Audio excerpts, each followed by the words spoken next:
नमस्कार दोस्तों, मैं हूं डॉक्टर दुंगीश बंसत और मैं एक ऑर्थोपेडिक स्पाइन सर्जन। आज हम बात करेंगे डिस्क और स्लिप डिस्क के बारे में। हम जानेंगे कि स्लिप डिस्क जो है क्या वो नेचुरली हील हो सकती है और स्लिप डिस्क को अगर हम वैसे ही छोड़ दें तो उसका क्या अंतर है। सबसे पहले हम जानेंगे कि स्लिप डिस्क होता क्या है। जो हमारी रीढ़ की हड्डी है वो ऊपर से नीचे की तक 26 हड्डियों से बनी हुई है। जो हड्डियों के बीच के अंदर एक गद्दी होती है जिसको हम डिस्क बोलते हैं। ये सबसे नीचे वाली हड्डी जो है इसको हम S1 बोलते हैं। ये L5 हड्डी है, L4 हड्डी है। जो L4 और L5 हड्डी के बीच की जो गद्दी है उसको L4-5 डिस्क बोलते हैं। जो L5 और S1 के बीच की गद्दी है उसको L5-S1 डिस्क बोलते हैं। जो डिस्क है वो दो भाग से बनी हुई है। जो इसकी आउटर कवरिंग है उसको एनुलस बोलते हैं और जो इसके अंदर जेली भरी हुई होती है उसको न्यूक्लियस पल्पोसस बोलते हैं। ये जो गति है ये हमारी शरीर के अंदर शॉक एब्जॉर्बर का काम करती है।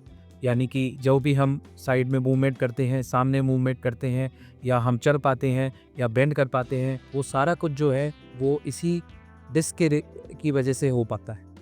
बट उम्र के साथ में या फिर कोई झटका लगने की वजह से जो बाहर की इसकी जो कवरिंग होती है एनुलस, वो कमज़ोर हो जाती है।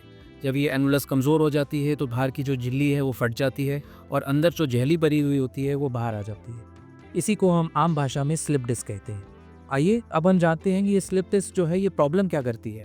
जो ये रीढ़ की हड्डी होती है इसके अंदर से कुछ बहुत जो अहम नसें होती हैं वो जा रही होती हैं। ये जो लंबर रीजन की नसें होती हैं ये हमारे पूरे पैर को सप्लाई करती हैं। यहाँ से मल्टीपल नसें मिलकर पैर की एक मोटी नस बनाती हैं जिसको हम सियाटिक नर्व बोलते हैं। जब ये जेली बाहर निकलकर नसों को दबाती है तो नसें दबने के कारण जो पूरी नस है, जो पैर की मोटी नस है जिसे सियाटिक नर्व बोलते हैं, उसके अलॉन्ग पेन होता है। इसके साथ में नमनेस, इलेक्ट्रिक सेंसेशन और बर्निंग सेंसेशन की एसोसिएटेड हो सकती है। तो ये कारण है सियाटिका होने का, जिसे हम आम भाषा में सियाटिका पेन बोलते हैं। तो आइए अब हम जानते हैं कि जो ये सियाटिका पेन है रिजॉल्व कैसे होता है। जब एक्यूट इन्फ्लेमेशन होती है और नस के अंदर सूजन होती है तो नस जो है वो सूज जाती है और नस इरिटेट होने लग जाती है।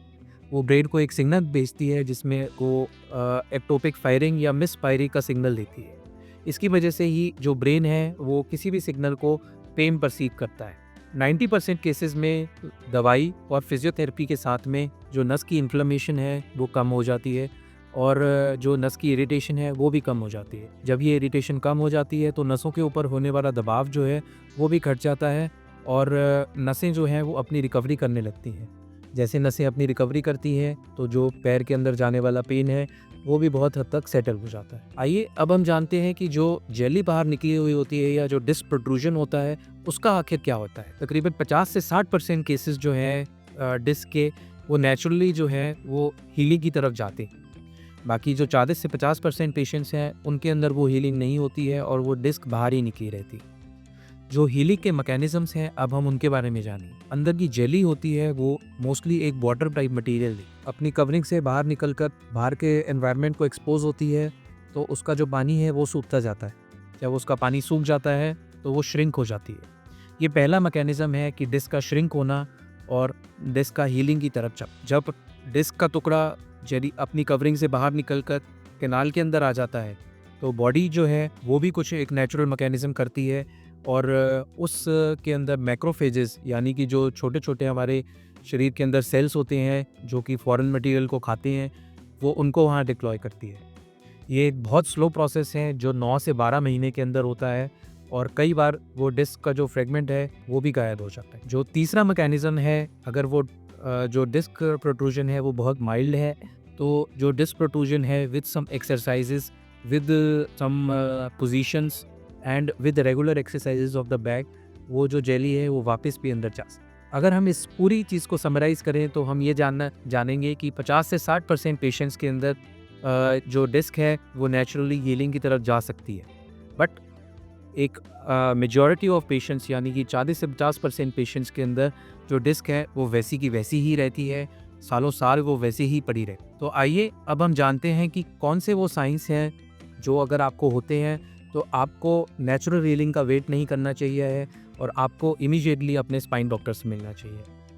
अगर आपका जो पेन है वो सिवियर है और दवाई और फिजियोथेरेपी एक्सरसाइज के बाद भी वो सॉल्व नहीं हो रहा, अगर आपके पैर में कोई किसी भी तरीके की कमज़ोरी है और पैर की मूवमेंट जो है वो ठीक तरीके से नहीं हो पा रही, अगर आपके पैर में सुनपन जो है वो बहुत ज़्यादा बढ़ गया है, या फिर आपको लैट्रिन पेशाब के कंट्रोल में कोई प्रॉब्लम आ रही है, या दवाई लेने के बाद भी आपको 6 से 8 हफ्ते हो गए हैं और फिजियोथेरेपी की एक्सरसाइजेस भी आपने ट्राई कर ली हैं, फिर भी आपको कोई रिलीफ नहीं आया है।